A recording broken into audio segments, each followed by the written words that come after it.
episode 25 of the Force Choke Podcast with Micah, Sarah, Izzy, Finn, and myself, Lewis. We have our special guest today, Channy, Steele, and we appreciate you joining us. Thank you again.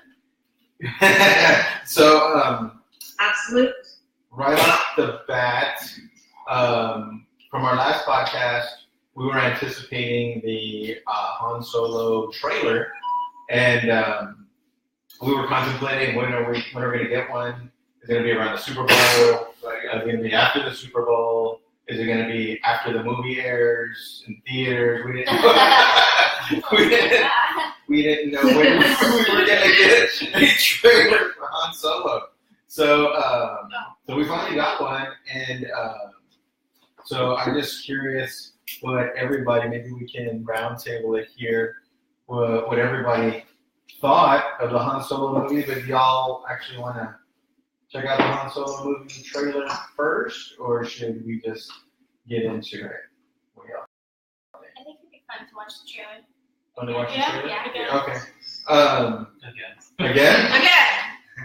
for the 53rd time today. Oh, yeah. Maybe we can minimize the screen and then just Oh. If you want, you can. Yeah. You probably have back to that. Like have one small video, one small. Oh, we could do that. It doesn't. You get the problem. I have the power. You have No. power. It's too much. It's too much. Oh my God. By the power, I command you.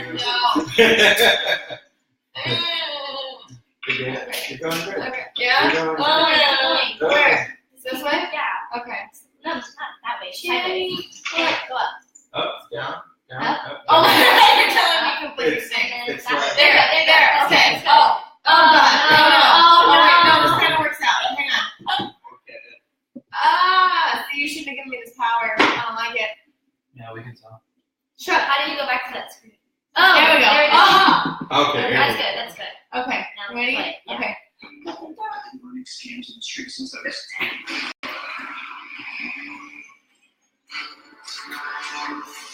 Just kick that and slide again. For every mind of my own.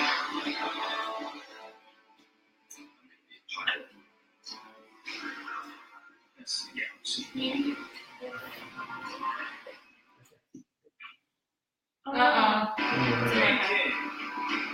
I'm putting together a crew. No, nothing. Oh, damn it! Sorry. Stop that. You know what? We'll just leave it. You can infer what's behind me. That's the galaxy. Michael, you gotta take over. This is how we're giving you power.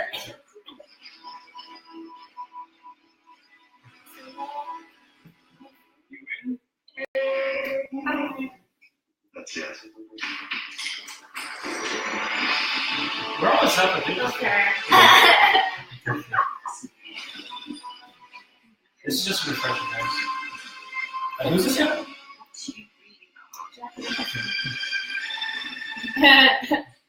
Okay, let's talk to everybody.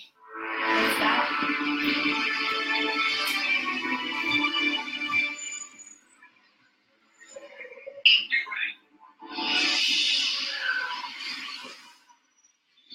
Thought we were in trouble there for a second, but it's fine. We're fine.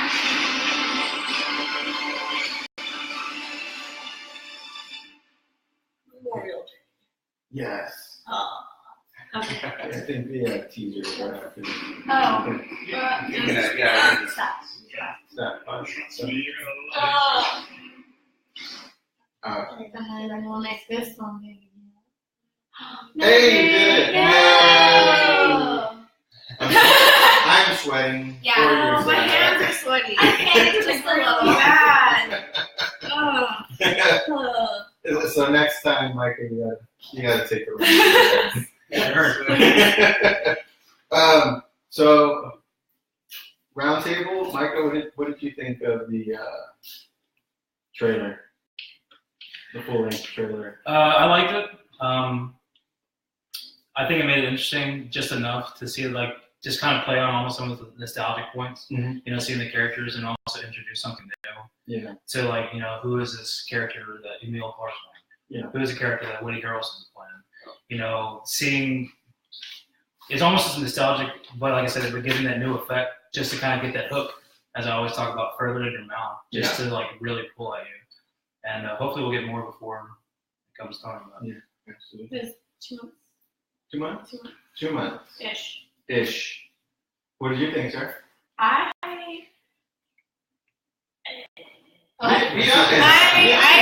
It's exciting to see, and there's like we've talked about the potential.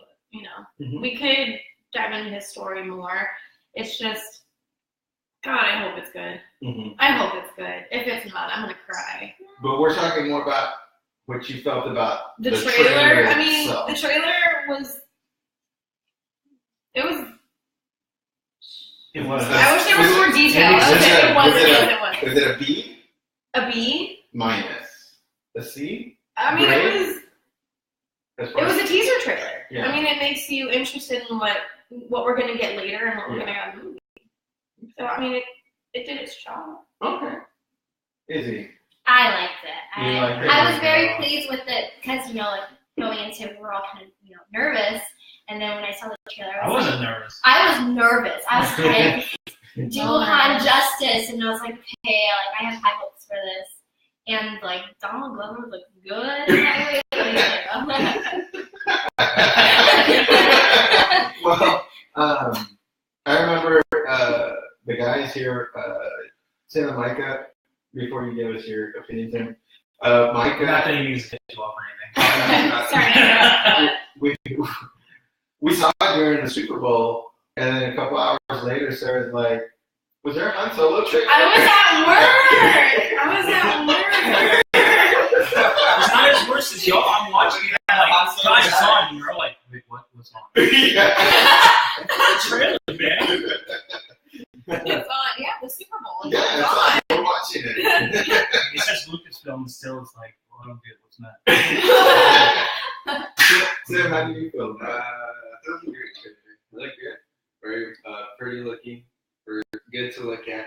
However, Aesthetically pleasing. Yeah. Good on the eyes. however,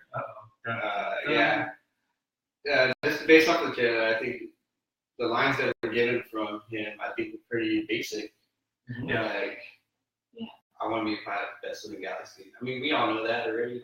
What else can you give us besides? And there was no charming lines either in the trailer. You get more of he's going to be in the Navy. He has a mind of his own. He's leaving, he's doing his own thing. He's just his own man, and he has an adventure. Whatever. That's what I get from him. Yeah. Well, before I give my opinion, Channy, what were your opinions on the Han Solo trailer? I liked the trailer itself. I think it opened more questions than anything. Honestly, I didn't even watch the Super Bowl, and then somebody told me that the trailer had come out, and I turned it on to watch the trailer.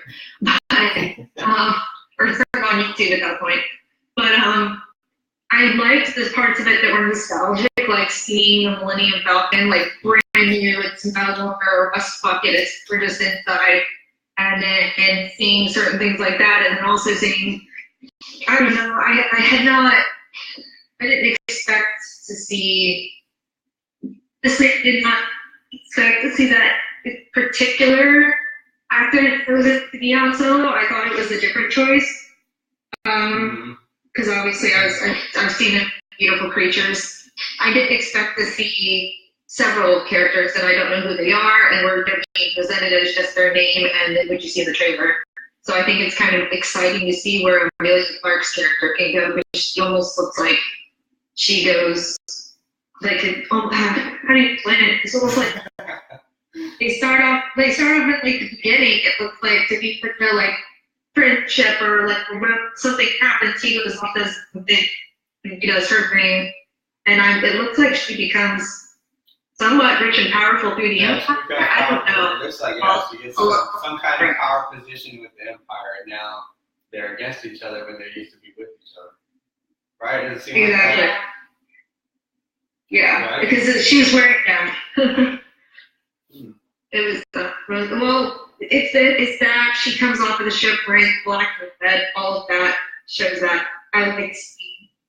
I don't understand Woody Harrelson's character yet, but I always liked him.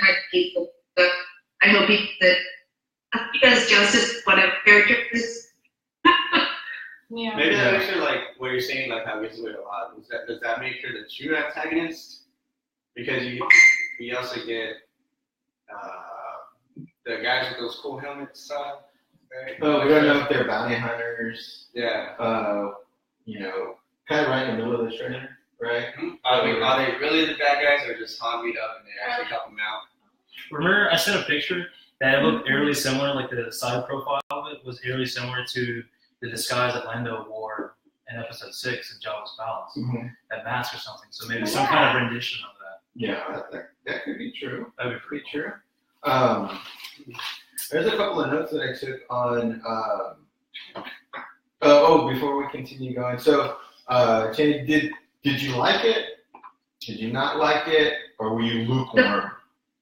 The first clip shown, like this, the Super Bowl one that was shown, I was like kind of not knowing what to think about anything. The more, I guess, so far the extended one that I've seen, I'm on the fence, both with like Han Solo is such like a character, like he's one of my, like, of course he's one of your favorites. It's like, please don't butcher him, please. Yeah, exactly. I already had I had to watch him die. Like, don't butcher him. Why did you bring that up? Too soon. Wait, he's dead? No. When did this happen? No. Give us a spoiler alert. Y'all decided that. I didn't agree with it. Oh my goodness. Yeah, so. I think it's kind of like what even you said, like, and talking with you, they make him different enough where it brings Han Solo's character, but it's not a true reflection of Harrison Ford's version. Yeah. So you can see the backstory, you can appreciate it as Han Solo, but then not the whole time being like, this isn't Harrison Ford. Who the hell is this cat? Get him out.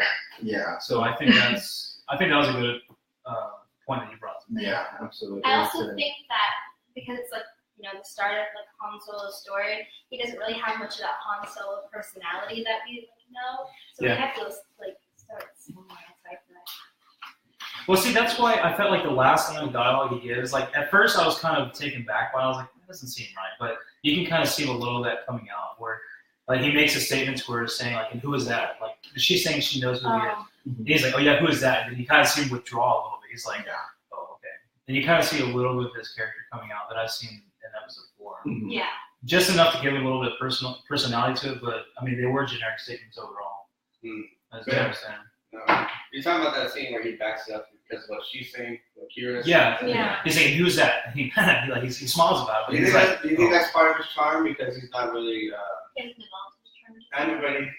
That's what I'm saying. I think that was like a taste. Like a growing into it because. You're saying they just kind of dropped because I feel like. Oh my god. That's kind of what I'm saying. Because he's not scared of shit. You don't give a shit. He's a cowboy. Because. Well, now. Because. Cowboy. Space cowboy. Wait, on. What's that cartoon that we don't like? Forces of Destiny. Yeah. Why the hell did you bring that shit up, man? Okay, go ahead. I'm sorry. You lost me. No. I think you're right, but I think he's like that because he's vulnerable by it. Because the beginning, where they're going a little speed or something, they're younger. They're supposed to be younger. And you see the time separation. So this is obviously someone from the past, might even be a love interest, even though they maybe went a different route. Yeah. And ultimately, probably her demise will be what makes Han, kind of like he's so dismissive of everyone else. Yeah. And he has that charm because he doesn't give a shit. Yeah, sure. Because like the only person he cared about, short of Chewie, is like there's no one else. Yeah. I like the trailer. I like both of them. It made me want to watch it over and over. And I love and over. And I love John Williams' music, but this seems to give homage to him, the music in the trailer, but then it kind of added like a little something different. Is this John Williamson? I don't know. Because Rogue One, I don't think. Like Yeah. John Williams turned alternative. Yeah, because I don't know if it was like either drunk. He's going weird in his old age. Trying to go with the time. He wants to win that Oscar. But I liked it. I liked the trailer. Yet to be seen with the movie how good the movie's going to be. But for the trailer, I gave it an A-. I thought it was really good. The characters made me want to watch the trailer again. And I hope we get, at least one or two more before the movie begins. So. And I'm glad you brought up Kira's name, Tim, because from some of the stuff that I was reading was Kira was supposed to be Rey's original name, but somehow that got leaked, so they changed it from Kira to Rey, and now they're going back and using that name, but for this character. So I don't know how true that is. It could have been rumors or speculation or something like that. But press that overthink button. What does Kira sound like to someone else to start going back in our lineage or something? Mm-hmm. Who knows? I don't know. But I really enjoyed the movie. Some of the reasons were like that. Emilia Clarke. Yeah, she's a really good actress. I love her in Game of Thrones. The mother of Dread. Yeah, she's very. She has a very powerful presence. She does. Yeah. And I think she has. You got her 11 other titles. Yeah. Well, he cut me off. So I cut him off. That's I'll just sit like every 5 minutes. I'll give another time. I'll give another time. And this is Han Solo. He's a good pilot. He wants to be the best. But I think if he does have that swagger, she would be a powerful enough actress or dominant enough actress to kind of like, hey, Squash you need to squash that. You know what I mean? So, but I really enjoyed it. It's interesting too, and actually that speeder, mm-hmm. it has his gold eyes. Yeah, right. Well, on the behind the scenes, if you go to Instagram behind the scenes, y'all were watching It's kind of a breakdown of I just thought that of the trailer. Yeah, and Han Solo's guys are in that trailer. The ones that Luke handed over to Leia in The Last Jedi.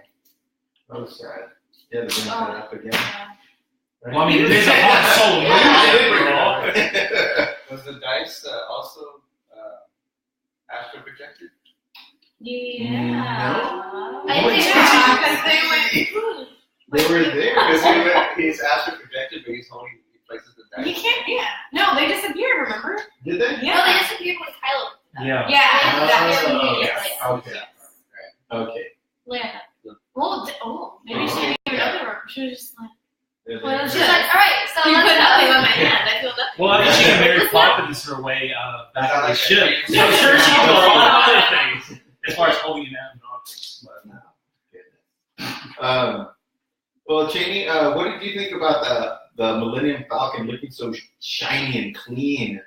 We've never seen it like that before.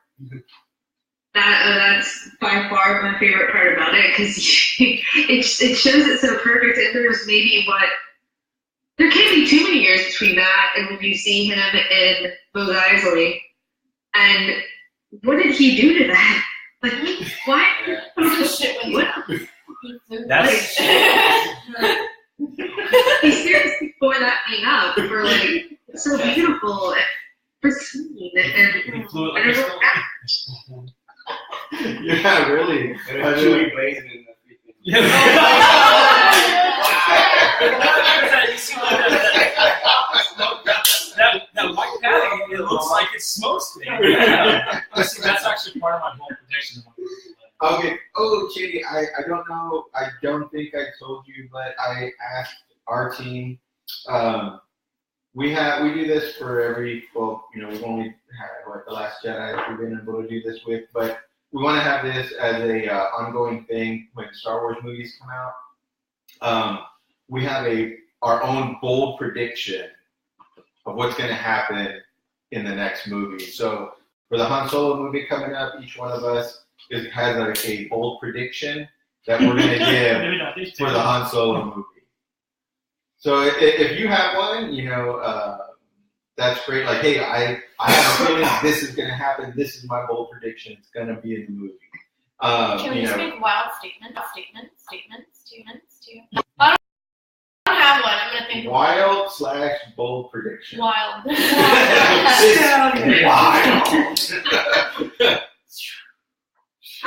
Thank you. You're the only person I showed the table. Mine's more wild, I suppose. I mean, I've heard it's going between what I've discussed with other people and what I've heard. And I read all the books that are not canon, I suppose, after the fact of, and I saw a lot of parallels from the first Timothy Zahn book that came straight after Return of the Jedi. So automatically I went into The Force Awakens thinking, there's twins. Somewhere there's twins. She's a twin, he's a twin, I don't know, there must be twins, but obviously that was crushed. It's crushed. But now I've heard of people, and I'm starting to fall behind the fact that either Sabine, I heard Sabine could be, not Sabine. Yeah, Sabine. I heard Sabine could possibly be Rey's mother, and I've also heard Rey's mother. I hope they could bring in one of them. So I'd be pretty beyond stoked for there's a bit more Jade in the last. That would be my wish. It's not a prediction. It's a hardcore wish. Yeah, I've been waiting to see Mara Jade for a long, long time myself. The Heir to the Empire was the first trilogy that I read. Also, after Return of the Jedi was over, because I wanted to know more. I love the Star Wars franchise, so yeah, I'm there with you. They departed from that, but Tim here says that the twin. Yeah, I think it's still possible. Yeah. You think it's still possible? Yeah. Tell her how you think that's possible, Tim. The twin thing, you're talking about Kylo Ren and Rey, right? Are you just stealing my thunder? No, okay, go on. At least I don't think so. If you're talking about Kylo Ren. I'm shipping it, right? Kylo Ren and Rey as twins, right? With Sabine possibly being the mother. I've heard a lot of people with that one, and I've thought about it a bit, and it's a possibility. Okay. And the twins' names are actually it follows a little bit along Heir to the Empire in certain aspects, but I don't know if I'm forcing that myself. Supposedly Kylo Ren and Rey are 9 years apart, right? Yeah. Okay. Well, I just saw something today on Star Wars Rebels that changes the entire Star Wars universe. Yeah. So I guys haven't seen it yet. It's the latest episode.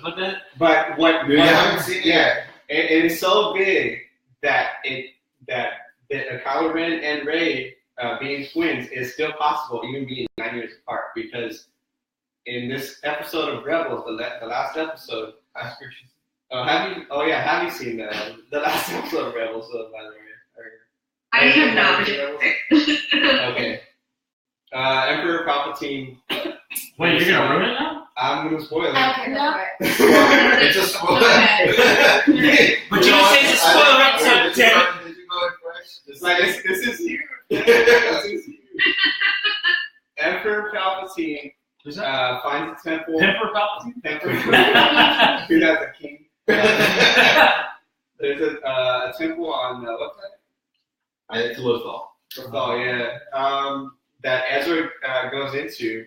There's a portal that he walks into, or he goes into, and I don't know exactly how it opened, which is what they're talking about on the show. But when he enters this place, it's a world in between worlds, It's the upside down. It's time and space in this world that he enters, and there's different gates in this world. And he goes to one gate and he sees when one of the characters from Rebels that was fighting Vader. Ahsoka was fighting Vader, and she was going to die. Well, on the show, when we saw that episode earlier in other seasons, we all thought, I thought she died fighting Vader. She never came back to the show. Well, at this point, Ezra sees her in that portal, this gate. He sees that she's about to die. He reaches in, grabs her by the shoulder, and pulls her out, saved her life. So she's alive again from that fight with Vader. So she lived because he just altered space and time. And I think that if he can do that, it's possible you can change that Kylo Ren and Rey can be born at the same time, and then put them 9 years apart in different times. Because also during that scene, you're hearing Obi-Wan talk, you're hearing Yoda talk, Kylo Ren.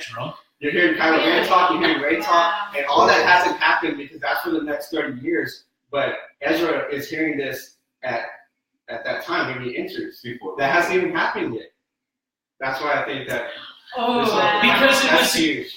Yeah, it was a gateway to the time. Like that's what the whole carnivores were. And that's why I was getting mad because they never explained it. It's canon, and they're using canon voices on the show. I still don't think that brings that issues. I understand it's possible now, but maybe I'm not explaining it all right. But no. I understand what you're saying. I still think it's not right. Just what? I'm just saying you're wrong. We will watch the episode after the show and see how y'all feel about it. Okay. Well, yeah, that's change your mind. crazy. I swear to God. I like the whole time jump movies and stuff like that, but I don't. Yeah. What you're saying is a scenario that has to happen. Is they have both the babies have to go in there, and then one walks through one door, one walks through the other. But they force one. It's possible. Yes. Yeah. It's possible. Yes. But I'm saying I just don't see it. They're together now. I think they're still reincarnations of the original brother and sister. But I mean, if they're still babies, one can be like flopped one time and one can be flopped by somebody else. I'm not saying it's impossible. I'm just That's saying kind of saying. it's You are. wrong. Like, I understand what you're saying, but you're wrong. Yeah, I understand. But no. By saying you're wrong doesn't mean the outcome itself slows It down. is so big. It's huge. You're just saying that's an incorrect outcome. That's the same thing. Yes, it is. I'm not saying you're wrong. I'm just saying you're not right. I'm just pissed because why did they save Anakin before he got maimed? Okay. Bullshit. Don't. Okay. Wait. That's a spoiler? No, I'm not saying that's a spoiler, but we'll watch the show after our show. So we'll watch that Rebels. Channy, if you get a chance, the last, I would say, I'm not a big Rebels fan on Disney XD or whatever, but the last 2 to 3 episodes, the content they put in there, the effort they put into there, really, I was very impressed. I want to see what's going to happen with these last 2 episodes. Is it going to lead us up to with the events of Rogue One? They're pulling all the stops, for these last 2. It's on Monday, but it's going to be 2 episodes. Oh, 2-part. It's a 2-part episode. So I highly encourage you to watch the last, I'd say 4 or 5 episodes that are coming up here on Rebels. Very, very, very good. Very interesting. Yeah, that's really cool. Yeah. That's so cool. Yeah. Oh. So, well, back to Han Solo. Oh, yeah. We got off track a little bit. Yeah. We tend to do that at times. I'm sorry, I was It's It's still possible. So we actually were contemplating. There's an alien in the trailer that looked very similar to Maz Kanata. We were actually wondering, is that Maz Kanata? But it had 6 arms. So No, 4. Maybe the same 4 arms, 2 legs. 4 arms, 2 legs. Unless Maz got them. Plastic surgery. Yeah. She's like, Yeah, my I extra arms, think they're in the way. Let's just cut them off. Unfortunate. That would have been cool. But I wonder, do you think Maz will show up in this movie? Could that be somebody's goal? to show you. You gotta take that. Hey, let's hear your bold prediction. Maz. So why don't we round table? We'll get back to bold prediction slash Wild statement. wild statements about Wild Han Solo. Steele. Wow, wing. Micah, do you have a bold prediction for the Han Solo movie?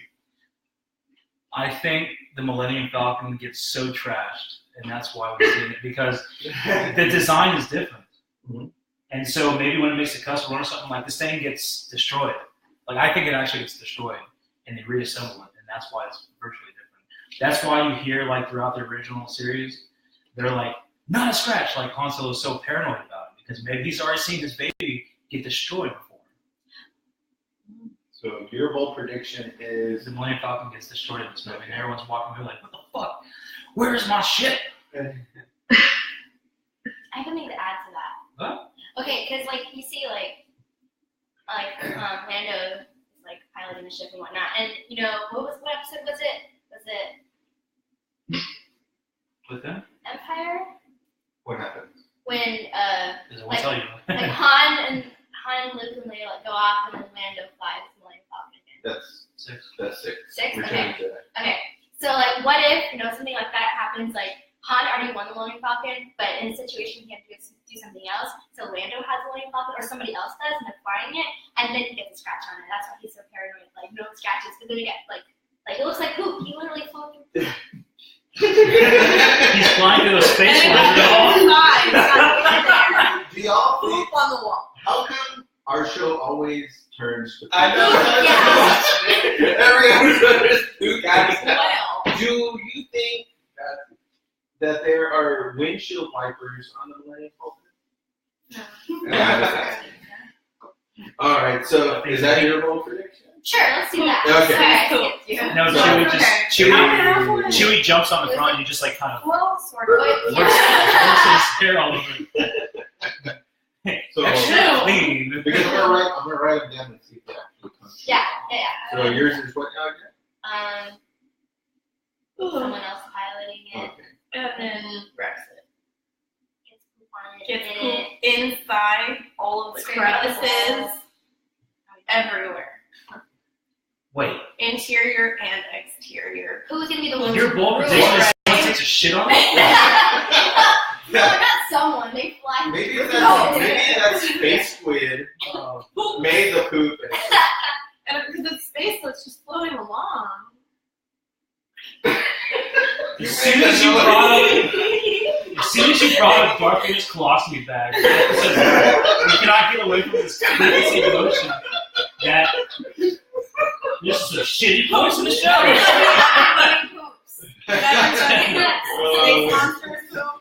Everyone. Everyone. Poops. Everybody. Natural. Has to potty. Yeah. All right, so I'm gonna put. Or they chain, Oh, or Oh, they, no. they chain smoke in the Millennium Falcon. That's so bad. Tim, what's your bold prediction for the Han Solo movie? My bold prediction is that this movie is going to make the Star Wars fans leave the franchise. Yeah. No, because I think that's if the movie is like this, I think the movie is going to be bad. Tim, do you even like Star Wars? Not bad, but it's going to tear.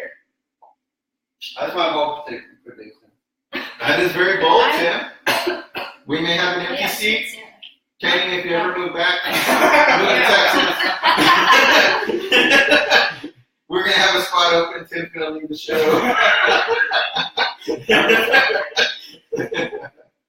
All right, Sarah, or do you want me to go first? You go first. I'm Okay. still formulating. You're still I'm formulating. formulating thought. Yes. It takes a while. Yes. Like. Does it hurt too? Is it like? Dang. Oh my god! Ow! She's I'm digesting. You're digesting. Come And on. then you're going to poop Space the bold prediction. No! See, Sorry. poop out of your mouth? All right, so my bold prediction is that Woody Harrelson's character, Beckett, Say it. Oh, you might take mine. I believe that he will predict how Han Solo will die. No. by saying a line similar to "You're soft, kid," and it's gonna end up getting you dead. Oh. That's big. That's my bold prediction. Okay. Can I add on to yours with my wild statement? What? Yes. I think he's gonna end up screwing him over. Okay, so Beckett is going to double cross. Yeah, Huh. and that might like foreshadow his death, but also foreshadow what he's gonna do later in the movie. Oh, Ha. wow. That's a good one. I'm gonna put Beckett double crosses. Or takes a shit on him. Chewie takes it. Okay. So, Okay, hold I'm on. dead. You need a hug of Ford. so we saw the deleted scene on the Force Awakens, right? Where Chewie takes Unkar Plutt's arm. Oh yeah. And so referencing to episode 4, how, he's playing what's the game called? The chess thing, right? Yeah. Not chess. Sabak? Yeah, he was like, be careful, Wookiee, when they're pissed, they'll take your arms or whatever. What if he takes Lee Harrelson's arm? Oh, God. He double crosses on. He's like, God. you, no more arms for you, buddy. So he just goes like, pops them off. It just starts Well, there was a big uproar. I don't know how you feel about this, Chaney. Maybe you can interject with your thoughts. That Indigestion too? yes. And Micah can attest to this. I think we read it together at the store, maybe at the same time, where Chewie had one of his bandoliers, and people were like going all ape shit about it. Like, what? This isn't Chewbacca. This isn't the Chewbacca that I know, because he's wearing 2 bandoliers in the trailer on the pictures for the Han Solo movie. What do you think about that? People making a big issue about that. He's just another citizen of Kashi. I can't even pronounce it. Kashi. Yeah. I don't think that's him, but I that some obviously has to go down big hardcore. So he loses one, he takes Buddy's arm, everything happens all at once. That's gonna be the finale. Well, essentially it's ammo, right? Maybe he just goes through all the entire one. True. They're his snack That's his whole prediction. Snacks. Chewie, my homeboy, he gets hungry in this movie. Yes. What did you say? Ooh, he has There's Kit Kat holders. no, he has miniature cords in there. Oh, God. Oh.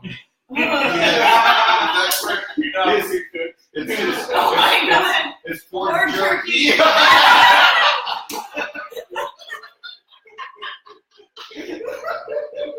That was magical. Oh, my God. It was hilarious. I know you like the board. I do like the porgs, but it just came to We're me only a as little a too kid. tough. Oh, no. I'm protecting. Well, prediction.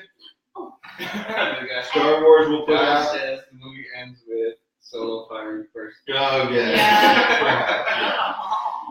Yeah. Answering the age-old question. I don't know. Yeah. I hope. I hope it'll look at it. What's the thing with like that Definitely. underworld aspect where he's just like kind of walking through, gets a commission job or something? Maybe he'll celebrate somebody a commission job. Well, Jane, will you join us in a thumbs up, thumbs down? Does anybody want to see Jabba in this movie? Fists to the middle. Oh my God. Okay, on 3, 1, 2, 3. thumbs up or thumbs down. They would For hire Wait, do we Jabba, want to see him or do would we we- be happy to see him? Isn't the same thing? No. Sure. Because you can want to see somebody like, oh, that bitch, but you know. Usually Yeah. I'm the one to come pick him. Sir? Yeah. It's Okay. Will we see him? Yes. Will or we no? see- Okay, well, we Okay. see Jabba. Okay, on 3, 1, 2, 3.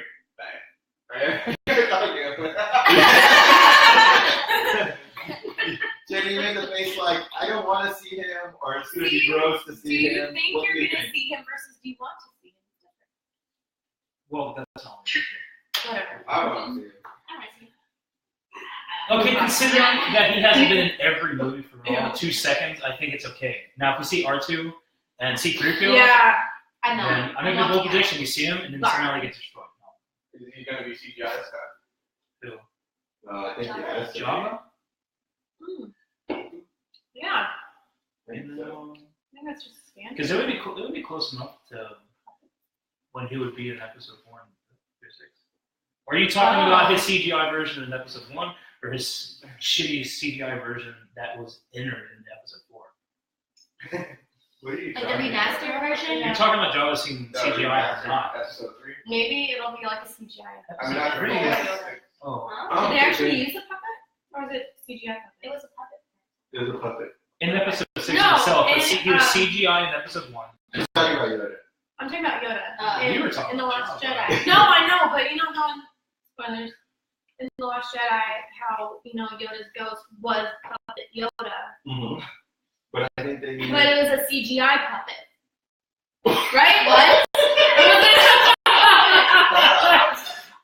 Never mind. I don't know why. Never mind. There's a Never computer mind. design of a guy doing a puppet. All right, never mind. Oh god. I'm gonna go. I'll just. They did it in a movie called they've done it in some anime movies. Like, okay, the movie is Scanner Darkly. Have you seen that? Where they shot it and they threw animation on top of it. That's what they did for you. It was a puppet, but they threw CG on top of it. Okay. Okay. That was my question. Oh god, it's great. I'm Okay. Oh just my gonna god. shut up. Tim with the final blow.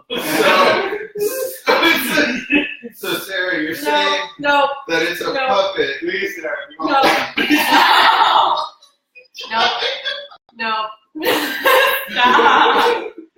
I've never seen it. Stop.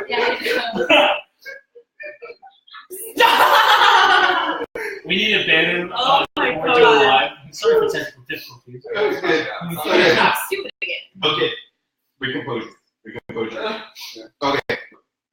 One of the other things that I liked was this like two-sided train kind of thing. So I mean, I don't know if they're gonna heist that. Maybe it's a transport to transport like spice, like they call it in Star Wars universe. Good stuff. And drugs. Yeah, pretty much drugs. Flip-flop. Yeah. So I don't know. I thought that looked really cool though. Yeah. In the trailer. So, and then one of the other things I wanted to talk about the Han Solo movie. And Jenny, you can chime in any time you want to, but one of the things that I liked about the trailer for The Last Jedi was when Luke said, "This isn't going to go the way you think it's going to go." And I kind of thought that was not a shot at the fans, but they were actually speaking to the fans directly. Like, this movie's not going to go the way that you think it's going to go. And now with the Han Solo trailer, we have a line that says, "I thought we were in trouble there for a second, but it's fine. We're fine." I think that is Talking to the fans. they're talking to the fans like, okay, I thought this movie was in trouble for a while, but we're okay. We're going to be fine. Don't worry about it. So I don't know. What do you think about that? I don't know, because it's right after he says that, it looks like he's about to get absolutely slammed by a bunch of other trips. So it's like, we're fine, maybe. Very true. Have a little faith. Just show up at the theaters a little bit, but don't help your friends. I don't know. I mean, I'm hoping, and I think that there will be a few more characters that we love and know from A New Hope that will appear in this movie. I think that if they haven't explained who Woody Harrelson is yet, maybe he is one of the characters in A New Hope. We just don't know quite who he is yet. And we're like, I'd like to see more characters that come from any of the A New Hope or an Empire Strikes Back, anything that instead of just like all these random characters, you have this whole group that you're like, oh, we get a glimpse of Luke out here doing something. Oh, that's crazy. I don't know. You never know where he's going to go with that. And then there's the only part of the trailer that is, oh God, that's the video game. That's when he is racing around the speeder. so reminiscent of almost Anakin doing his little speed run on Tatooine. Here we go again. Another thing for video games, stay on the course. Yeah, very true. What do you think about any of the Rogue One characters coming out, possibly in the Han Solo movie? I think it would be. I think it would be cool if they did blend that some more. Like some Rogue One characters are coming into it, and then they're also showing you little pieces or little characters, like characters you know, like could be huge ones, like Luke and Leia that you never thought would make a slight appearance, but somehow they're in there, and you're like, oh my god, they actually did it. They put them in there for a second. Or like, God knows what. Maybe you see him transporting something from Alderaan, and you see a young Princess Leia. That would be badass. That'd be cool. Yeah, this is going to be a really, really important question that I have for you. Will R2-D2 and C-3PO be in this movie? That would be interesting. That would be another interesting, like, they were literally taking some cargo and those guys end up in the cargo yet again, because then you start off with A New Hope and they are somebody else's cargo because they're slapped and stolen by the Jawas. I mean, God, it's like I can never just like let it all go. I'm like, God, they're so there and they know so much, but why? What makes everybody racing minds? We could have stopped all this. They just had to clear everybody's memory. This is fair. It always makes me just feel like, I get frustrated. I really want to see. I really think it'd be cool if they did something, since he is starting to become, I guess, a smuggler. I think it'd be cool if you went to different places and you did see a young Leia at Alderaan, and you did see, obviously, I don't know if you'd see a family of Hutts, or if you're going to see how the parents die, or maybe that's why he owes Jabba, because something he does causes the parents to die, because in episode 1 you saw the whole family, the whole sluggy family.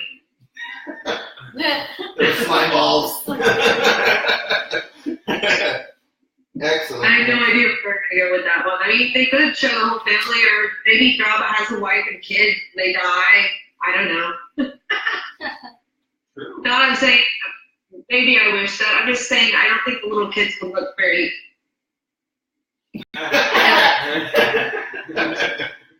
All right.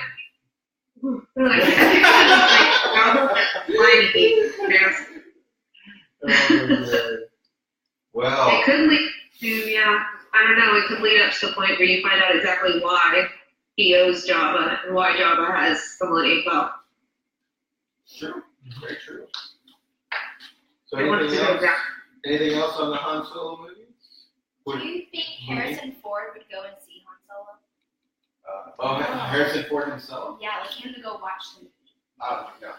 I think Lucasfilm will extend an invitation.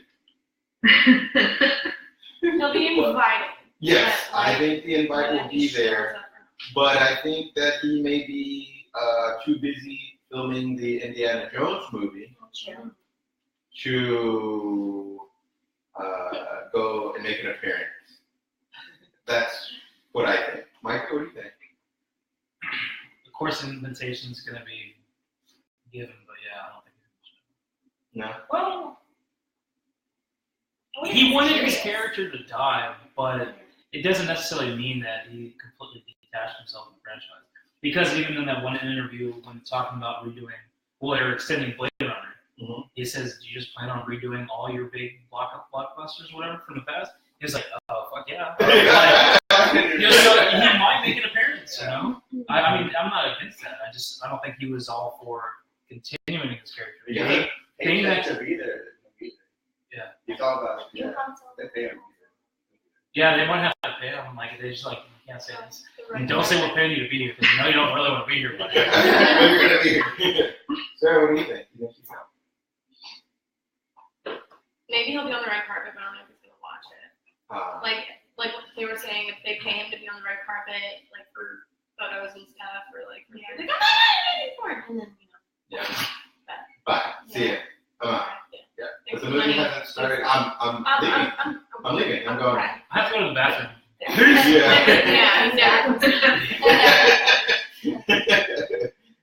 Very true. Very true. When you walk away saying, "Buffett, But it just takes off. Jenny, do you think he would watch it? I think that one way or another, I think that he's going to be chased down and asked his opinion for quite a while until he says something.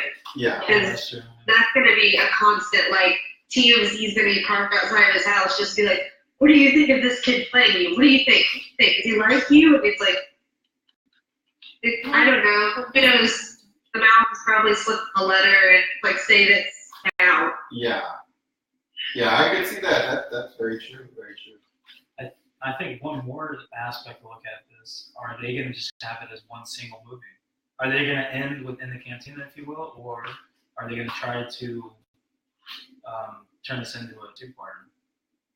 Because there's enough of his history that you could at least do two movies. Maybe it depends on how well this movie does. True. But if they end at the cantina, that's what I'm saying. Yeah, because if you end at the cantina, then it's over. I don't know where they stand at as far as defense. You already said it. You said it before people. Unless you somehow segue into doing some underworld. Sure. That'd be cool. I'd like that. Because I don't think they want to go like back in the past and then have like an offshoot movie like that isn't like an offshoot of his. Yeah, that's interesting. But we're getting to about that time where we want to spend some time on our guest, Channy. So, Channy, we're going to be asking you a couple of questions here, but we're going to swivel this a little bit. Micah? Oh, is this what This is you. monstrosity supposed to be? Yeah. Here, I'll hold it for you. So, thank you for joining us today again. For starters, can you let everyone know where to find your cosplay? And after that, we're going to have some more questions to go into. Gosh, I guess Instagram is the easiest way. It's at Channy Steele, CHANNYSPELE, pretty much. So I think you can search my main name too, but all of my cosplay is on Instagram. And a lot of people, my friends live on Instagram too. A lot of the people around here that do a lot of Star Wars cosplay. Okay, awesome. Yeah, I'm sure we can link it and everything too. Yeah. See that.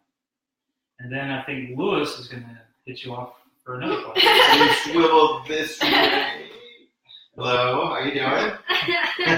So I got a two-part question for you.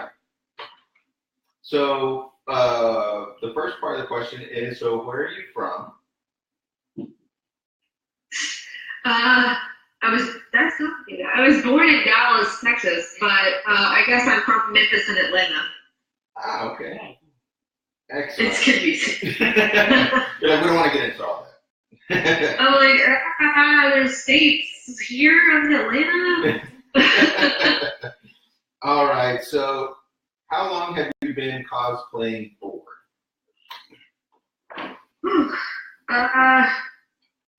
Gosh, I guess 5-6 years.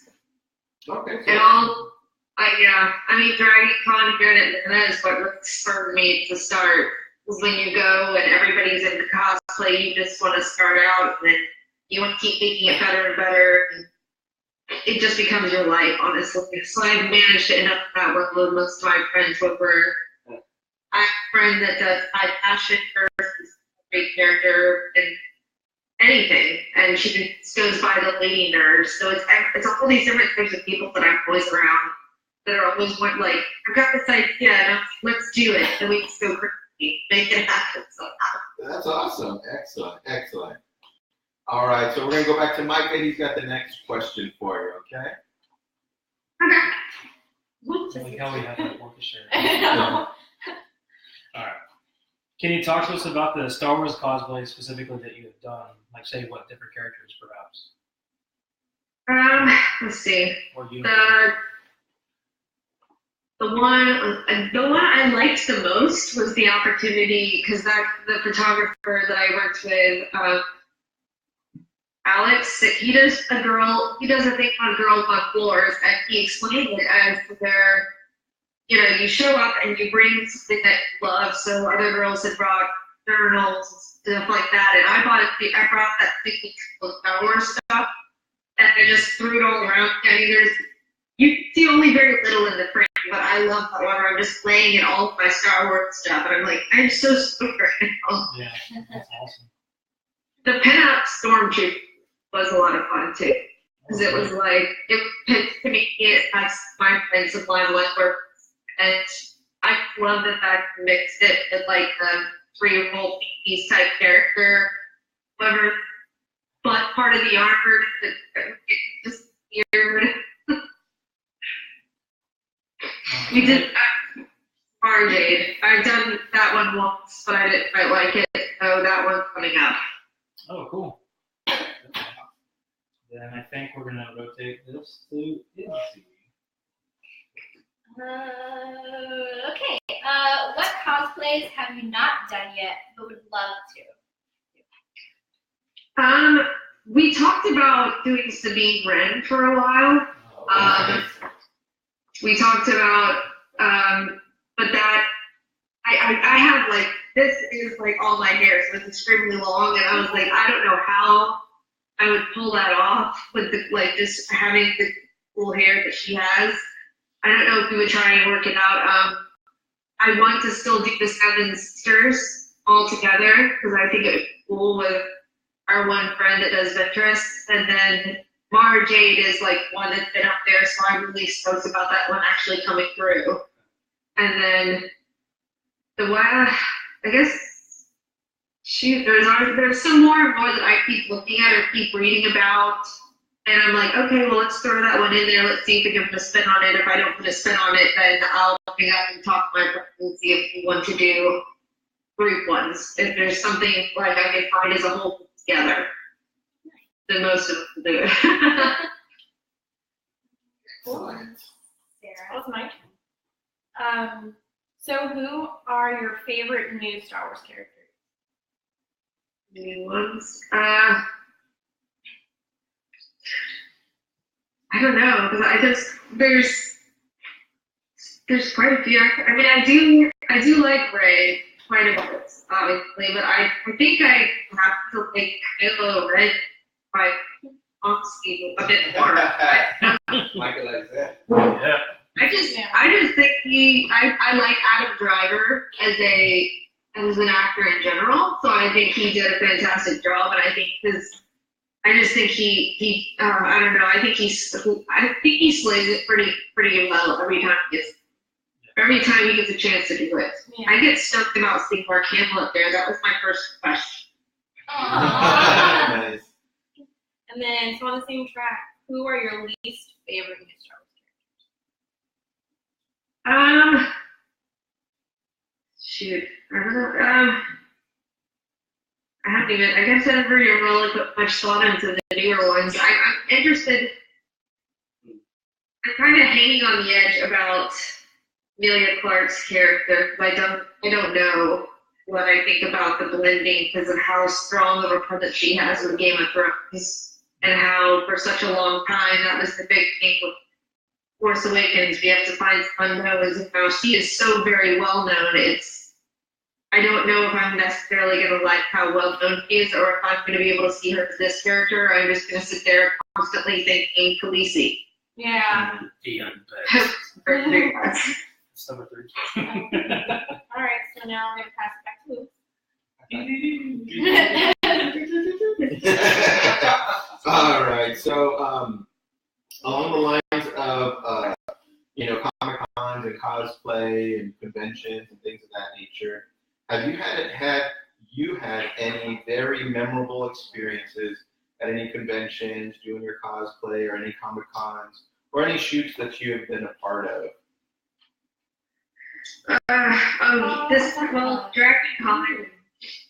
Dragon Con's the bigger one here, and I did the Captain America this past year that my friend Limelight were coming with, and he had this amazing shield that was done by, I didn't know, like this, it was a metal and had these amazing finger shots on the back of it, and he had a World War II thing, and I swear that was the hottest day, and it was the worst because it was latex, but there were kids all around there, like, hey, the most exact thing in the whole world when you're dressed as a costume character is all the kids there that think that you are that person, and they're all like, he's got a picture, and I'm like, I love every picture of little kids that's eyes are about this big, and they're holding like the Captain America doll, like, that's cute. I love That is awesome. What's up? I was here, but that's great. I love it. I mean, they go as far as I've seen several, like, quite a few robots from Star Wars, and even the one that looks largely like a trash can, he'll go sit over in the corner, and you'll be like, is that? And then all of a sudden he'll stand and start, like, waddling across the lawn. That's awesome. That sounds like a lot of fun, especially with the kids. I'm sure that really, if it's hot or sweaty or man, I've been in this costume forever. And then you see those kids. I'm sure you're like, wow, this is really worth it. It is. It's and not to mention their parents will go ham on their costumes sometimes. So I'm like, you look just like Ray, but like 3 feet tall. Oh my God, you're cute. That is too awesome. Excellent. So next up is going to be Tim. There you go, Tim. I think I have the best question. I think it's one of my favorite. Talk to us about the name, Channy Steele, and how you got that name. It's my nickname. My first name is Chandler. It's my nickname, and my middle name is Steele. Oh, Nobody ever likes. I just kind of went with it. Yeah, my actual middle name is Steele the way it spells. So I just kind of kept that for a long time as something that was a side name, and then it just stuck with me quite easily. Yeah. Oh, man, that's cool. I wish I had a cool middle name like that.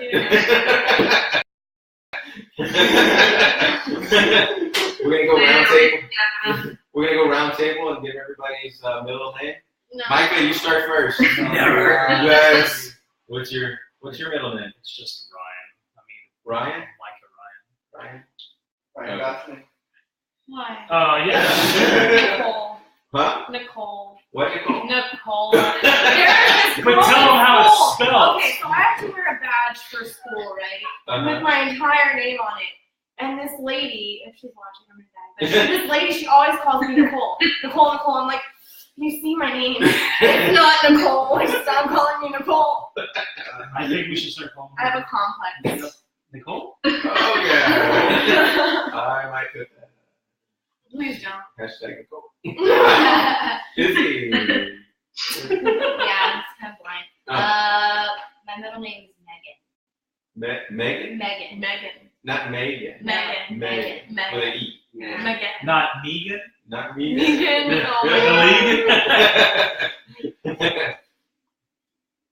Megan. Megan. So it's Isabella Megan, but I go by on Facebook. Yes. But outside of work, it's Izzy. Or outside of school, it's Izzy. Yeah.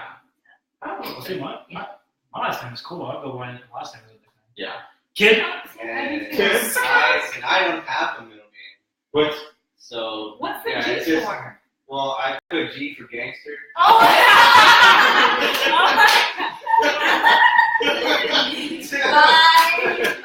So it's capital G or little G. So on my ID it reads Timothy G or T. So everything you find my profiles everywhere. Yeah, anytime you look up my name, it's gonna be Timothy G or T. Timothy thinks he's a G. But I've been using that for years. But the G stands for Galino, which is my mother's middle name. So that's okay. it. I thought you were legit. It's like, what does it really stand for? It's just. And my middle name is Elias. So I was. That's from my great grandfather. Louis. So Eli. Eli. Yeah. Or Like if you Ellie. He just showed the up. correct pronunciation would be Luis Elias Barrera. Yes. Yeah, that's fantastic. Barrera. Well, yeah, the episode Timothy Ortiz was good and Micah. All right. All right. That was kind of fun. I didn't know everybody used to look that on me. I guess I could have looked that up. But it was more fun this way. Yeah. Kind of awkward. Wow, we have new credit card openings on every Everyone Oh, else. God. Oh my gosh. Wow. Mason Lewis. That's my password. Damn it. Yes. Well, that's your fault, not mine. Okay. Hey, you know how to spell my name. That's true. Very, very true. That's true. It is spelled off, and I don't know why. Oh. Yes. It's different, okay? So just let it go. Okay. Nicole. Well, hey, Micah, you have one? Yes. Izzy has. Okay, so it's. Izzy has a question. After Timothy's bold statement. Yeah. Okay. Timothy the Jew. You know his name, damn it. Sorry. So what are the Star Wars cosplay Comic-Con events happening in your neck of Yeah. Dragon Con is always Labor Day weekend, and it's solely it's got a lot more focus on cosplay and comic book and writers. There are a lot of like Timothy Zahn is there every year, which is really cool. So I always bring Empire book. Always bring his books by, and then Stan Lee comes every year, and it's pretty big. It's a relatively big one. There's one coming up. There's one coming up soon that's anime. It's MomoCon. So it's all Momo. MomoCon. They call it MomoCon. It's pretty cool because Twitch actually does a stream of games from there in the area where they're doing the game section there. But it's become bigger. I suppose definitely larger over the last couple of years because anime is taking over the city a lot stronger than it used to be. I used to be just a loser that always wore Sailor Moon stuff, and now I'm like, people like Sailor Moon, it's not just me. My favorite anime is Ninja Scroll. Yeah. Oh. Why do you say it with such disdain? You're like, it's Ninja Scroll. It's awesome. It's it. It's a pinnacle. Yeah. Like people? The pinnacle, man. Yeah. In my opinion. Where the haters come Yeah. No. Just give a minute. Okay, so next, Micah. I think we're going to finish this portion up with a game, if you're familiar with it. It's called 331. It's a Force Joke Podcast original. So this is how it's going to work. You can only cosplay one of these three things ever again, which is, wait, I said that wrong. You can only cosplay one of these ever again. So I'm going to give you three options, but you have 3 seconds to answer. But you only get one answer. So I'm going to drop three options, and then you got to answer.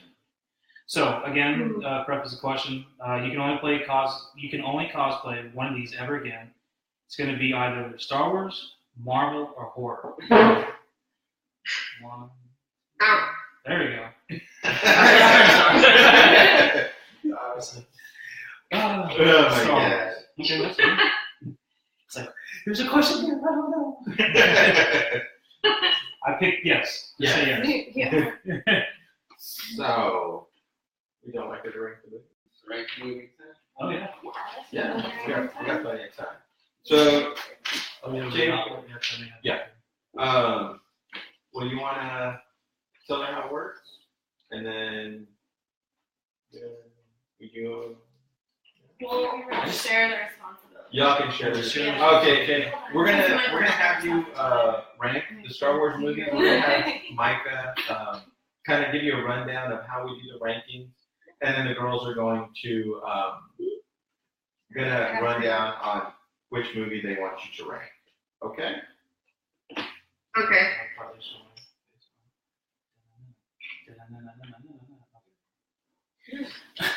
Okay, so as far as ranking the Star Wars movies, you can rank them anywhere from 1 to 100 as far as grading them.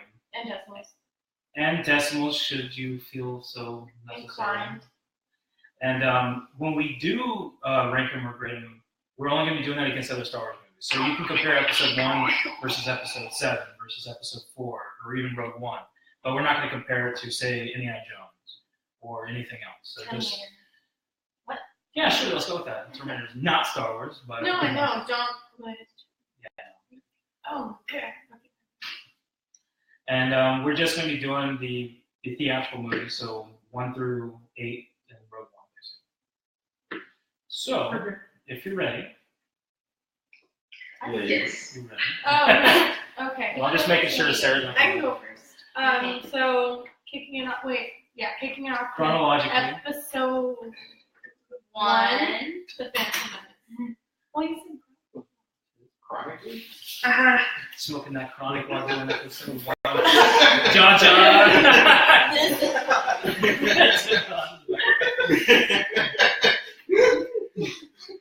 Natalie Portman, that new SNL thing. Oh. On a number scale. I mean, number scale. It was pretty awful, but to me, it has by far one of my favorite lightsaber scenes of any, and then it's also the costuming and costuming is pretty fantastic in it. I'll give it that, but the movie as a whole is pretty awful. Other than that, the pod racing scene is entirely awful. It's just awful. It makes you want to cry, but I think that the whole every time I want to back forward the lightsabers. Well, so when the door opens with Darth Maul standing there, and every part I'll just stop and watch that constantly. Back forward their character. I guess that was good. I mean, just for the lightsaber scene, I give them 40 or 50. I guess. She's saying that scene alone. Yeah. Easy. So. She's like, oh no, I'm saying 44, Mike. 45 to take an average between those two. 45. Yeah, I guess 45. I mean, and that is that's on the lightsaber scene alone is the movie. So she's saying being generous is a 45. She gave it a 45 just for that scene. What did I say? Jar Jar alone was -10 or something? Yeah. Yeah. He got a lot of negative points. Okay. Okay, so so next is Episode 2, Attack of the Clones.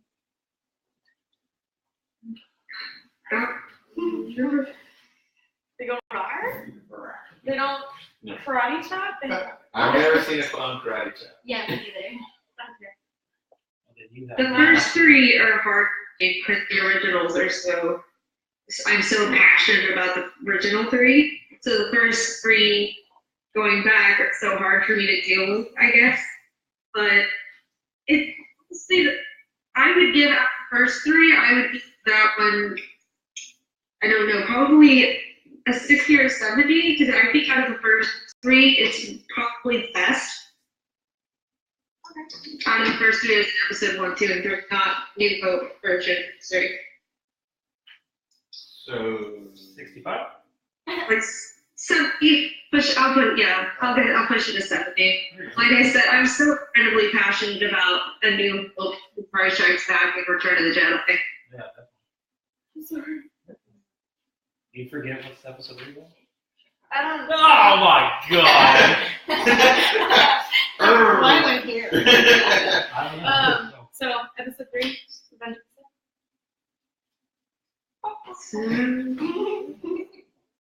It had to be a setup, so it's probably 65, honestly. I mean, a lot of that was just added as okay, we need to put this in here to build up to such and such. It wasn't much of its own story, and I don't know, just too much of it was. I almost like the cartoon series part. I don't know. I'm pretty harsh on those 3. it's just in general. I am not set. My little green friend. Yeah. Wait, that's in the movie? That's in the movie. I thought it was in the movie. If it's not, it should be in the movie. And the appearance of the costume bag that Darth Vader has. Oh god. Yes. Actually, That's an hour and a half in, if you look really close, it's not there. Yeah. No. If you look really close, it's nothing. It's a wall. Yes, it's a wall. exactly. It's a CGI wall. It's a real wall. When I said close, it Oh my god. and the wall is made out of puppet hands.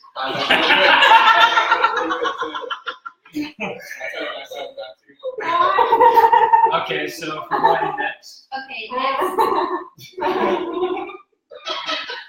next is Rogue One. I don't know, like 87. No. It was pretty. I really liked it. That was my movie. What were some of your favorite points about Rogue One? It was what. Honestly, it was what before I saw it and everything I saw about it, it was not what I expected. It made me pretty stoked about it in general because I was so afraid we were going to do that. And then I think they did a really good job with the casting. I think they did a really good job with the story flows into everything. Absolutely. And it has one of the best scenes ever. Darth Vader at the end. Slicing. What do you call Dicing. it? You call it the Micah calls Having a it good time. what do you call it? The best scene in cinematic history. Have you Yes. retracted from that? I'm not going to retract from that, but Nate asked a hard question about the duel and episode 8. Mm-hmm. Um, Okay. I was just asking. it's hard. Yeah. It's just like 13. It's only 13 seconds, but 13 seconds of pure yes. Yeah. You know. Vader slicing and dicing. Mm-hmm. Well, I mean, he's a badass, all right? Yeah. Shut your mouth.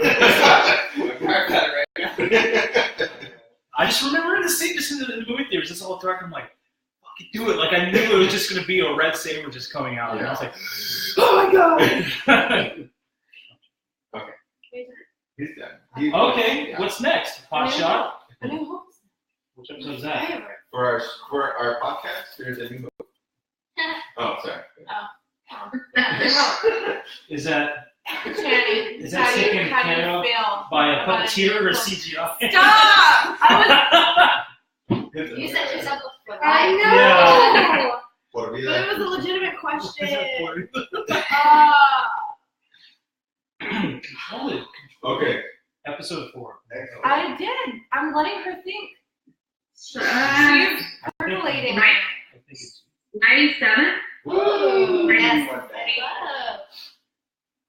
Is it because of Luke's scene on Tatooine with the twin suns that encapsulates the entire? And his hands are Franchise. money. I wasn't looking at the twin sons. I was looking at my homeboy Luke. Yes. Foxy hair is funky. Golden hair. It was mostly because he had great screen time. Good looking man. It was beautiful. I've never read it. Yes, he's going well. Yes, he's a good looking man. Around now, I'm stuck on things. Nobody ever agrees with me on Empire Strikes Back because I kind of knock it below, almost like a, let's see if I put it at 97. I guess it'd be like a 90, 96. And it's only because I actually consider Return of the Jedi was like such. I watched it 2,000 and a half times, and everybody always disagrees with me on Empire Strikes Back. But I love it. I just didn't love it. That's just like out of the first 3, it was at least still it's really high up there.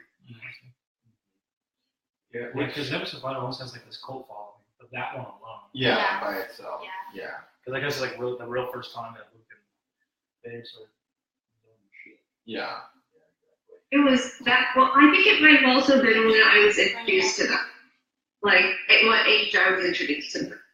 Oh. Because like I was at like the young age to where I was like, you're so in love with Return of the Jedi. It's so great because they're gonna kiss. Oh, love it, and I just it was too much of an emotional teenager to be able.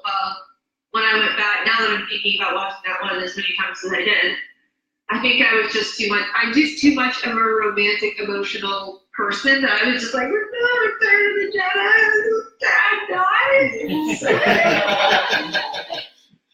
Too emotional. Did you really want to end the series?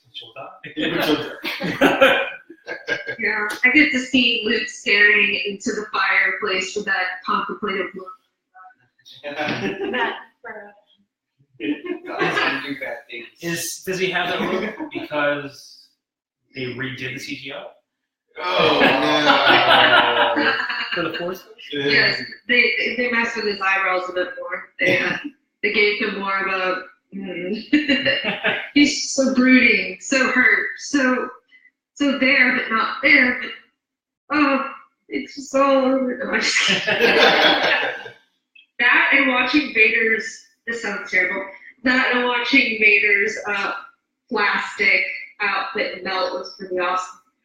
Because it looks like Barbies when they melted and you look them up. That sounds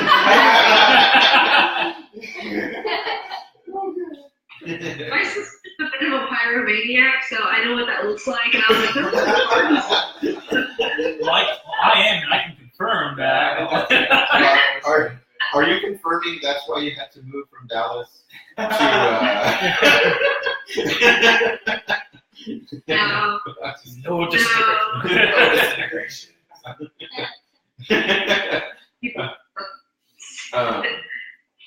So did we get? Did We didn't get to.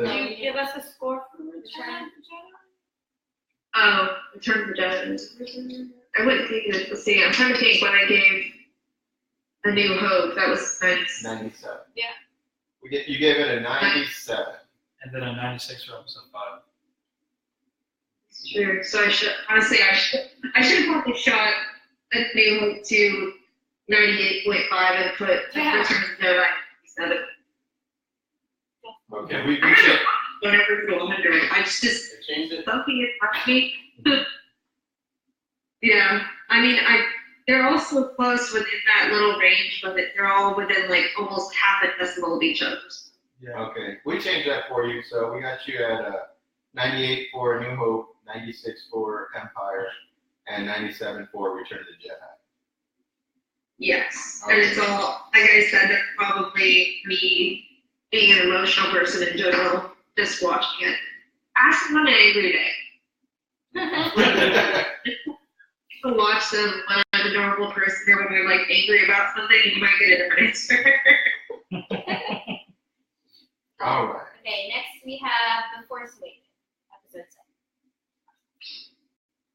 7. I mean, shoot, I never go. I see I never went to 100. I don't ever go any higher than the first 3 because the first 3 are those are the end all be all for me. So I guess I would put it at 95.5. I really like The Force Awakens. I really did, and people can blame me 100% for that. But I don't ever put anything higher than the first 3. And so do you give it a high grade like that? I know a lot of fans gave The Force Awakens grief because it was so similar to the originals and didn't depart from them as much as they wanted. So did you like it? It gave it a really great score like that because it was so similar to the originals? Or what are your thoughts behind that? I think it was. I agree. I mean, it's almost exactly like the originals, but at the same time, I think they did a pretty good job of saving it, almost to the point where like you're pretty sure it's right on top, being exactly like the others. And then they did that whole thing where like there's not just one thing that you're like, holy crap, there's like 3 or 4 holy crap moments, which I don't know. That's all I love that. And then and it leaves you guessing. It left you off at literally a cliff point where he's on a cliff, so he's literally I mean that's why I laughed when I saw it. I was like, it leaves you on a cliff literally. Yeah, I mean I thought that they stayed close, but they introduced enough people. But then I loved seeing all 3 of the original characters back into it, and they're, I don't know, I'm so happy to see how play us. And even though there's not that long of them being together and not like a hugely emotional union, you did get to see even as small as it was, kind of grow up there. And then I don't know, I really like J.J. Abrams' way of just his way of directing. Everything about it, just the way the camera works. I don't know what I'm looking for. I suppose the photography of it, the way that everything I've seen by him, I praise. Yeah, so Tim was saying probably like the cinematography is what you're talking about, maybe the camera angles, the way it looks. Excellent shots to get the feel like you're in this journey as well. Yeah, I know the one that stood out for me was showing the Millennium Falcon like doing like that nosedive, going vertical. Yeah. And yeah, the way he shot that, I was just like, we're back, baby! Absolutely, yeah. So I was just curious in your thoughts on The Force Awakens, and hopefully we can talk even a little bit more extended on the next film. Which one? The Last Jedi. Which one? The Last Jedi? Are you sure that's what it's The called? Last Jedi. The Last Jedi. Jedi. Oh my god. All right. But I say that because the question mark is Question mark. is the Yes. Ask our Last I guest. know. Channy, how do you feel about The Last Jedi? Oh man, she got stern all this. I know. Tell me. Oh, no. I mean, I like the Force of a good bit more, obviously. They did some good character development in it. God, what was I thinking? There was. I love that. That's another one where it literally, like, some parts were just awful, but they were completely saved by the very last end, 45 minutes. That was just like, everything about it. When he completely does an Obi-Wan on everybody, and then you're like, it's there we go, another hardcore, but I honestly thought it was going to go a bit of a different way, if one way or another, but the only part that I laugh at every time is when they have Princess Leia in like her frozen thing, and it's like somebody lit rocket under her feet. She's just kind of like through that. That part every time. It reminds me of Austin Powers when they look up and they're like, "What is that giant?"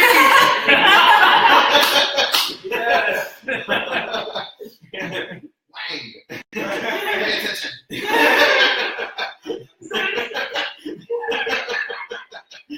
I mean, it made me think of the people looking out, like there might be people in the spaceship, like, what is that giant? Woody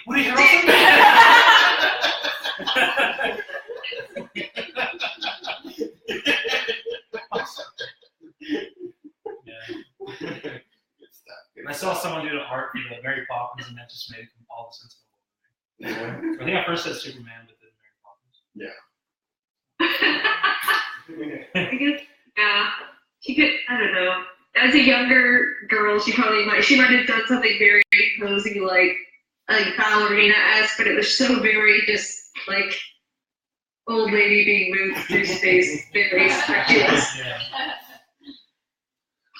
I don't know how spoiler. I mean, I suppose most everybody's seen it at this point, so I don't. But I honestly went in with a lot of expectation of everybody else that they were going to take her out as a breakup. Like, that would be her last movie. So it kind of was like, the heck is going on? She was there at the end.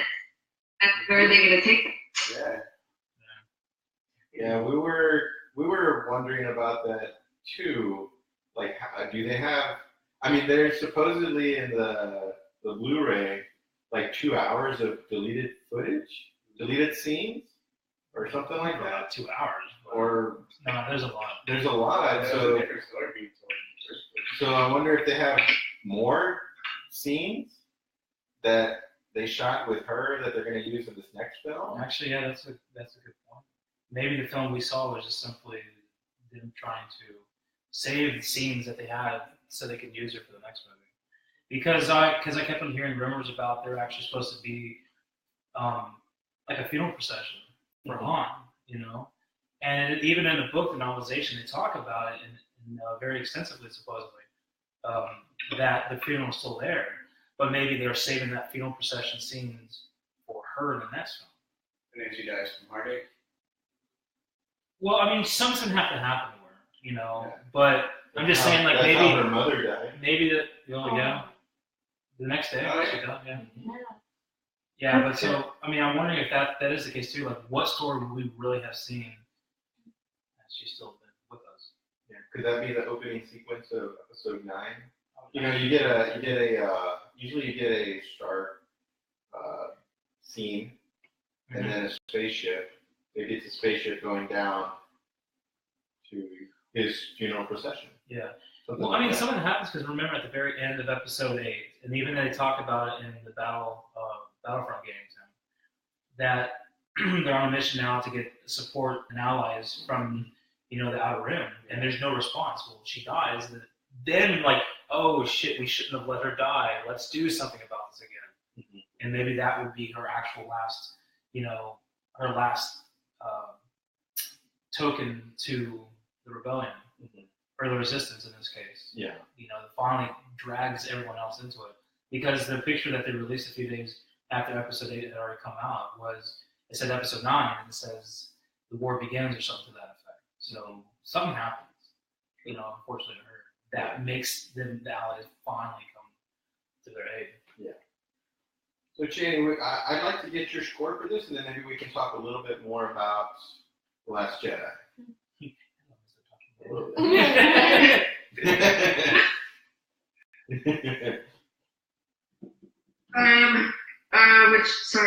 Thinking, lost. Numbers. Literally, I was stuck on trying to play uploading through space. It's always there. On Force Awakens, or which one? Episode 8. Episode 8, The Last Jedi. I don't know. I'm trying to think of story. The last one, The Force Awakens was what, at 96? I gave it a 95.5.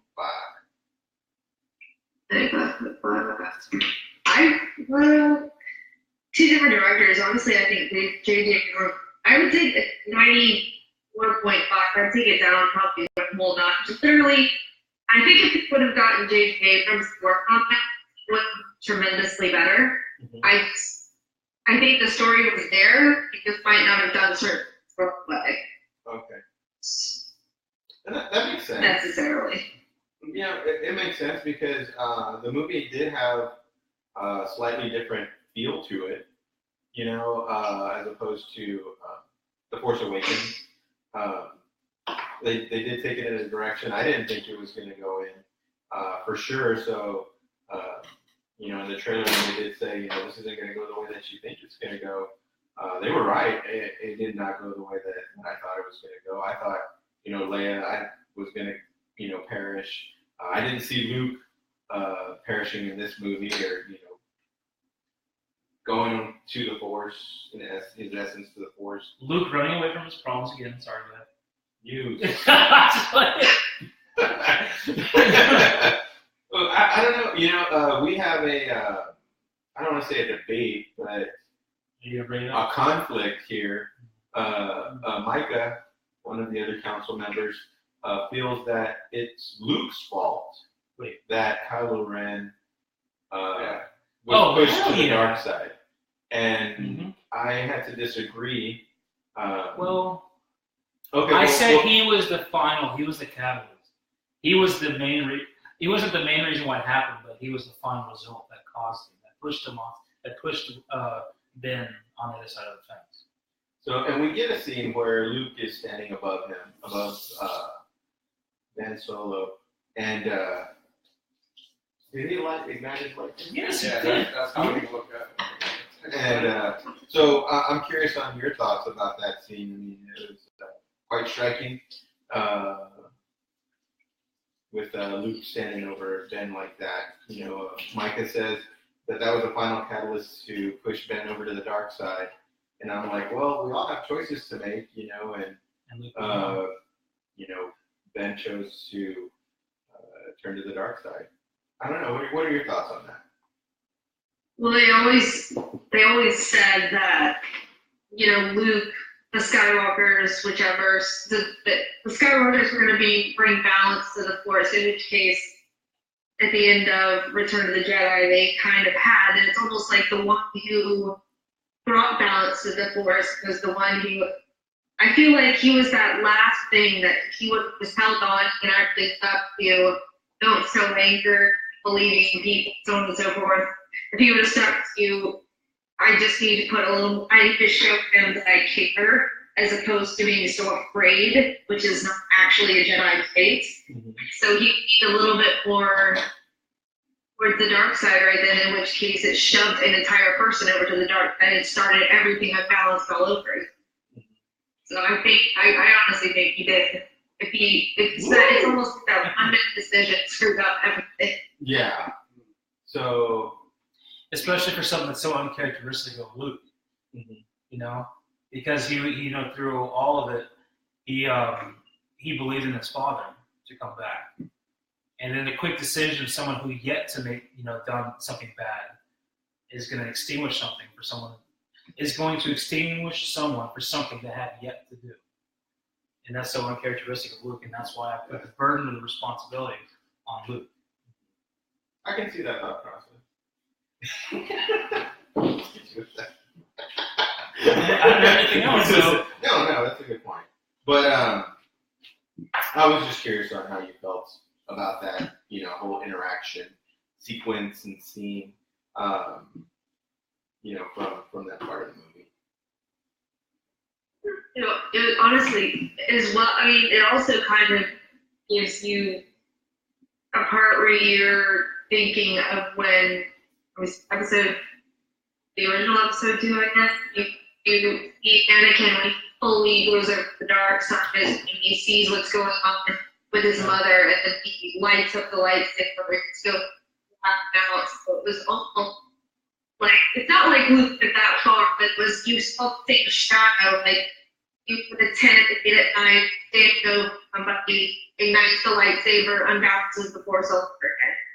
He doesn't go dark, but he doesn't help anybody out, which also causes God knows what to all the rest of the people that are left in his Jedi Academy, which I have a lot of that think the red card finds him, or that the rest of them Kylo Ren over to their dark side, and that's what they all are. And then some people who think that Rey was part of that in Star I've heard a lot of different. Yeah, and going along the lines of Ben Solo, now Kylo Ren going to the dark side, how did you feel about the scene where the throne, I guess, quote unquote throne room scene where him and Rey are battling the Praetorian guards in front of Snoke? How did you feel about that scene? I thought that was another fantastic lightsaber battle. I mean, that was, I don't know, you saw the potential of good, I suppose, good and evil being able to partner together to take on whatever is the ultimate. So or he was kind of pushed off the edge, I guess, being a bit upset. He got his panties in a twist a little bit after that. But And how do you feel about him betraying Snoke? I thought it was pretty badass, especially the way he did it. You're So it was like, oh, you could go all Luke and try and get to him and pick him up, or Darth get to him, pick him up, throw him over the edge, or you could just put a saber near him and ignite it. Either way, it's kind of really like, all right, well that was a lot easier. I just like grabbing arms and flipping over each other's back, be able to defend themselves. Side grab. There was a background. Yeah, there was. Yeah. So I'm curious on your thoughts specifically about It's 2 words. Kylo Ren taking out Snoke. Is Snoke dead? See, He's dead. I mean, after reading the book that's the Heir to the Empire, when they talk about going down into the tree that was on Dagobah, and he encounters an older, much more he encounters an evil that's older, or like the original almost side of the dark side. I think that, I don't know, I keep thinking towards that, in which case they tied some of that in, and they didn't really end him because he was never there. That was always the secret. Mm-hmm. Yeah, I mean, that could be a possibility. Yeah. He didn't move very much in this movie, he was just in this chair for pretty much the whole thing. You know what I mean? So that could quite possibly be true. You either see a hologram or him just sitting in a chair. Maybe he wasn't really there. Maybe he was projecting himself just like Luke was. And I think that's some of the things people have been talking about, on the internet and stuff like that. That possibly Snoke was never even there. He has to have been Yeah. there. Yeah, because when his body hits the ground, you hear it thump. Like you hear the weight of his body hit the ground. I don't think the projection would have done that. No. No. Are you sure you It's guys physics, man. There's weight. physics doesn't fall on the ground? Okay, doctor. Like when Luke left the little Han Solo's dice, Kylo Ren was able to pick it up. Mm-hmm. True. And there might be plot holes. Plot holes. Could be. Well, because that's where I'm kind of at, because he was able to actually touch it like a physical object, like his Leia held on to it very fast, and then Kylo Ren picked it up, and then it just scattered like It's space because he dust. wanted him to do it. Yeah. Well, supposedly, whenever, Manipulation. and I haven't seen I have to go back and watch it, but when Luke's walking out to Kylo Ren, did it was it before where Probably. his assault on the Get his ground, feet Yeah. into the dust and you They can see didn't. it. you don't see Yeah. the red underneath when he kicks up the ground. Yeah. Because he's not actually walking on it, but when you see Kylo walk, you get in the red Yeah. off the Well, ground. yeah. Well, I mean that goes. So to if it's actually being on the ground, it's just not. It's not displacing anything. Yeah. And I mean, even with the die, maybe it's just manipulating the projection particle thing. I don't know. That's Mr. Physics. No. Yeah. All right. Mr. Well, Physics. If a tree falls on the forest, it does make a sound. It does.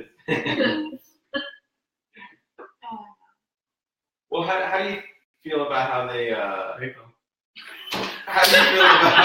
about Kylo Ren, Kylo Ren, and Rey possible? Let's say they're not twins, and it doesn't take a turn that way. How do you feel about them somehow in maybe 9 turning into some kind of couple and being this powerful couple coming together? Oh, honey, you killed 17 kids against And I mean, it brings another way that they have that they can bring balance to the Force. The first one was Luke and father relationship. And that one would be, well, technically what they say Jedi should have is the love, but the love brings balance around, and it just comes back to be something that real life is not. I don't know. The books, all of it, books always lived in my mind. It comes into something a bit further, and even if they weren't, or even if they were, I mean, they could go book-wise and Luke have a chuckle out there and find out in the next one. And I know they did leave it open for romance because they obviously showed Finn who he cared about caring for somebody else, which showed in her face and was in her hand with that hurt, but she might have been pushed a little bit more towards Kylo Ren. I don't know. I mean, you saw that register in her face. It's like, Finn, and it's like, this is their girl taking care of it. Okay. True. So, along those lines, who would you like to see kind of get together in this new Star Wars trilogy? Or let me ask this first. With I guess the movies that have been coming out that are quote unquote trilogies, they've had a 2-part end to the trilogy. Do you think that they could quite possibly do something like that to this trilogy, where you got part 1, part 2, part 3, A, and part 3, No, B? not that much. I mean, as long as both of those are done by J.J. Abrams and it's not given off to somebody else because he's already on for part 1, it's like, oh, please don't share that because then it's going to look too different. They could do that. I mean, they've opened up, they keep opening more doors, which I suppose I thought they were going to shut a few of those doors in The Last Jedi, but they not only left them wide open, they opened 4 doors past that. So you're stuck with so many things going on. I don't know how they could possibly end that with even 2 or 3 hours, unless they're constantly just going around the whole time closing doors to get everything nice and wrapped up with a bow, if that's the way they're trying to go with it. Yeah. I'd honestly rather them take their time with each of those people developing. And especially because they have to build a new rebellion, basically. I don't know how fast they can do that, or if they're going to jump 5 years down the road. Yeah, and go ahead. No, they just have a lot to do for 2.5, 3 hours. Yeah, and I've talked to the council here about what if they, end on episode 9 or 10, possibly, and then take a break, filming-wise, with that part of Star Wars for the next 5, 6, 7 years, and then revisit it again with those same characters, Rey, Poe, Finn, BB-8, and then continue it again, showing, that they've aged a little bit and are continuing again to give pause for the standalone films and these new trilogies that Rian Johnson's going to take on. And now that we've heard, or I don't know if you've heard the writers for the Game of Thrones are going to get their own trilogy as well. Mm-hmm. So Was it trilogy or was it show? Or show trilogy, I don't know. I don't remember. I think it's movies. I think they're movies. Yeah. So maybe they take a pause from this part of Star Wars to give that other part of Star Wars some time and then come back and revisit it at a later date.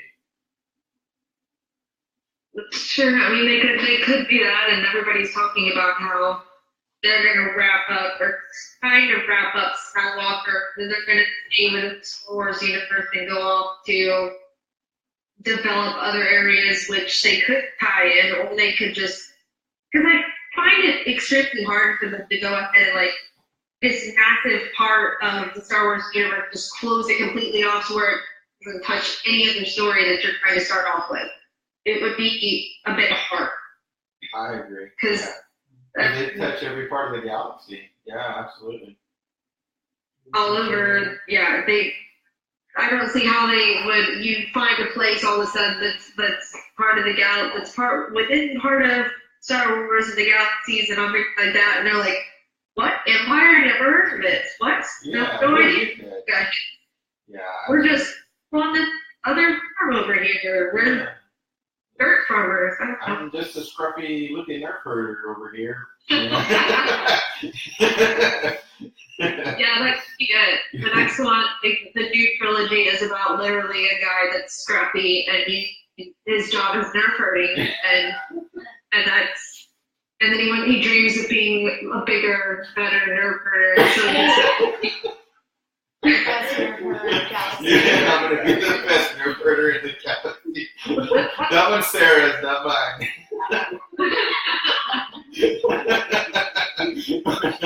I would love. We at the Force Show podcast will have to come up with a trailer of our own for nerf herding. The nerf herding trailer. The nerf though, will it be puppets? Nerf. Oh my god! Or CGI. CGI puppets. They start with puppets and then they CGI some stuff and then It's Then a puppet. Boom. It's a puppet doing CGI. The puppet itself is doing the CGI. I felt like I just in my head I was like Bert Ernie, you know. CGI stuff. I don't know why. You know, I always thought Bert was one of those coneheads from the Conehead Oh movies. really? Did they have eyebrows? Okay. I don't know, did they? I don't know. I kind of derailed He for a has second. really fuzzy eyebrows. Yeah, he didn't need it. Okay. Yeah. Sorry. Anyway. But back to Star Wars. We do that sometimes. All the time. Yeah. So, how do you feel like they wrapped up the movie? The way, Kylo Ren went on such a total rampage when he saw Luke. Out of the sky! Sorry. leading it off, and particularly with Kylo Ren or with everybody, like including the rebellion walking out because some ice fox led them off the wrong way. Yeah. Talk to us through that whole, kind of part of the movie.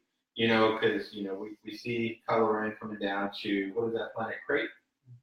And then, it kind of like, the movie continues and then kind of ends, what you were talking about. So, just talk to us a little bit about, how you felt, when you saw it and, your thoughts on, how Kylo Ren interacted with Luke and, how it did it with the, foxes and all that stuff. Give us your input there.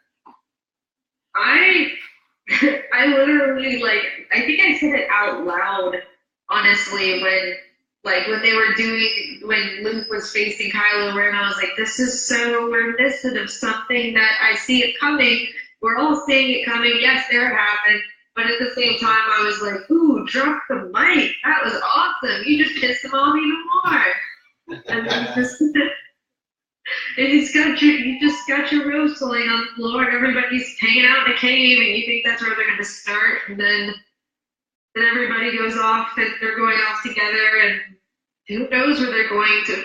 I don't know what Rey's endgame is now. I mean, she probably wants to go off and find the rest of. She seems like part of her mission or part of what's inside her or part of something that she wants to do is find kind of what Luke was doing with Darth Vader. She wants to find what she saw in Kylo Ren just a little bit and bring that back out of him. So it seems like it's going to pull back a little bit. I mean, obviously the whole thing parallels entirely, but it helps at the same time.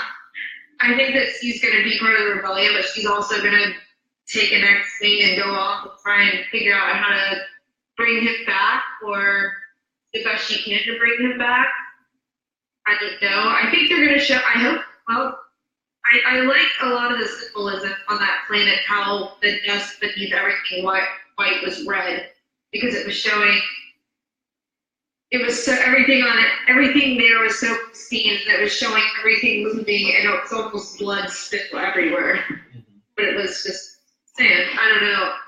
I thought about it. Honestly, I need to probably watch the last 20 minutes of the end because every time the mic drop and then I think of Leia being, well, not physicist, so how she was being very stoic. I think they probably used footage from The Force Awakens to put some in The Last Jedi, and they said that she filmed a good bit of The Last Jedi. So I think they have a good bit of footage too. I don't know. They might continue. I would be surprised if they continue to keep her in the entire next movie as well. But they could. I mean, they already proved that they'll fit for one of them. So, I mean, there's so many different areas to. I don't know what I mean. There's so many different areas they've got to approach in different ways. So Finn goes and takes care of Rebel Alliance flight swap, and they all try and build the alliance together. But I think that Rey is going to go off on her own to try and bring Kylo Ren back to the light, back to this moment, back to everything. Or at least, hopefully, there's a hug involved. I hope it's not a hug that involves a lightsaber. Oh god. No. Oh god. Hug my friend.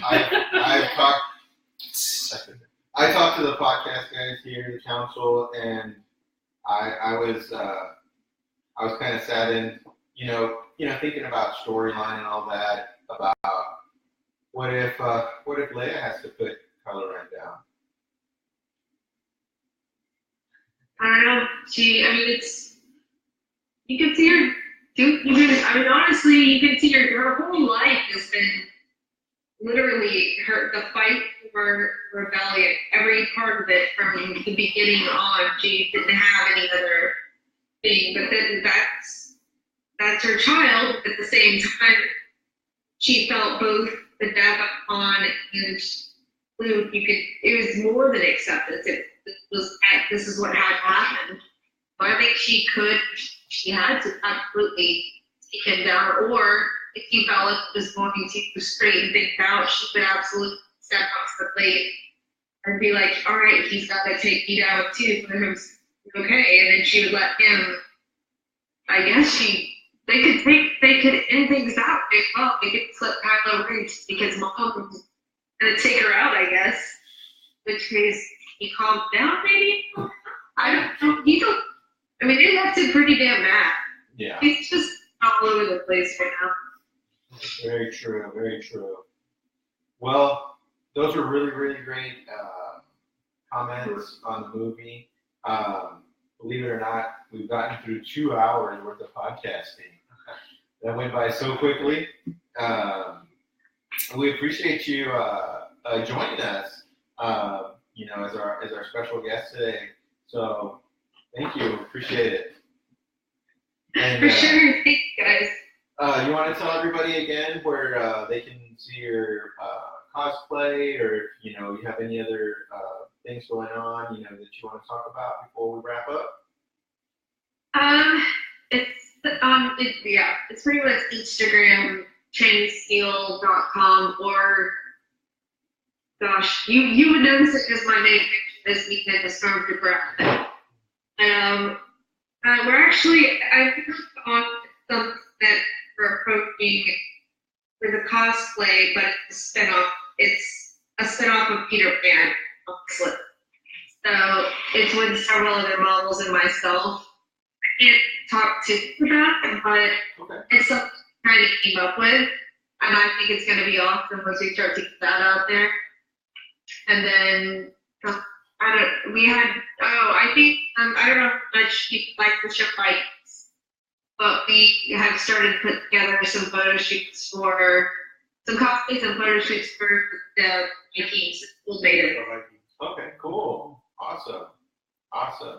So we'll look forward to seeing that on your Instagram. So that's awesome. We appreciate it. Thank you. Once again for joining us. We've all had a great time. So happy that you were able to make it, and technology work for us today. You know how twitchy it can be. So we're so glad that you were able to join us.